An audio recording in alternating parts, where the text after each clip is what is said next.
وہ شوہر جو اپنی بیوی کا حق ادا نہیں کرتے،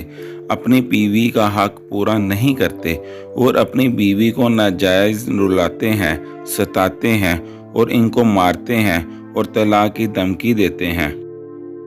تو اللہ تعالیٰ ان کے ساتھ کیا معاملہ فرماتا ہے؟ جب بھی کوئی شخص اپنی بیوی کو ناجائز رلاتا ہے، ستاتا ہے اور اس کا حق ادا نہیں کرتا، تو حدیث پاک میں آتا ہے جس کا مفہوم ہے اللہ تبارک و تعالیٰ اپنے فرشتوں کو حکم دیتا ہے کہ فرشتوں جاؤ اس شخص کے پاس جس نے اپنی بیوی کو ناجائز رلایا ہے، اپنی بیوی کو ستایا ہے، اس کا حق پورا نہیں کرتا، اس کو پیار نہیں کرتا، تو جاؤ اس شخص کے پاس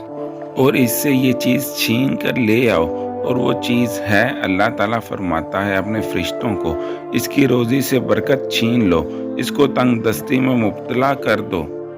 اس کے گھر سے رحمت کو اٹھا لو، اس شخص کی کوئی بھی فریاد، کوئی بھی دعا مجھ تک نہ پہنچاؤ جب تک وہ شخص اپنی بیوی سے صلح نہیں کر لیتا، اپنی بیوی کو ناک رلانا ختم نہیں کر سکتا، اپنی بیوی کا حق پورا کرنے کی کوشش نہیں کر لیتا، تب تک اس کی کوئی بھی فریاد، اس کی کوئی بھی دعا مجھ تک نہ پہنچاؤ۔ جب کوئی بھی شوہر اپنی بیوی کو ناجائز رلاتا ہے، اسے ستاتا ہے اور اسے طلاق کی دھمکی دیتا ہے،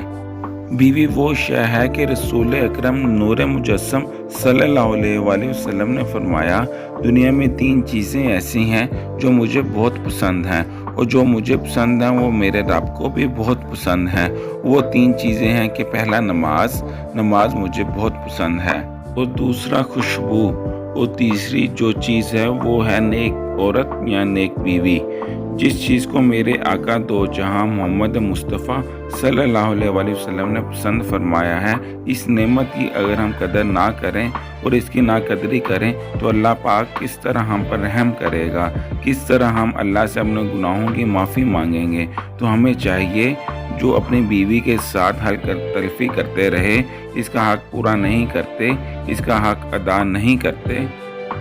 آپ کو چاہیے کہ اپنی بیوی کا جہاں تک ہو سکے اس کا حق پورا کریں، اس کا حق ادا کریں، اسے پیار کریں۔ اور وہ میری ماں بہن ہے جو اپنے شوہر کا حق پورا نہیں کرتی، آپ سے بھی گزارش ہے کہ اپنے شوہر کا حق پورا کریں، اس کی بات سنیں، اس کی بات مانیں،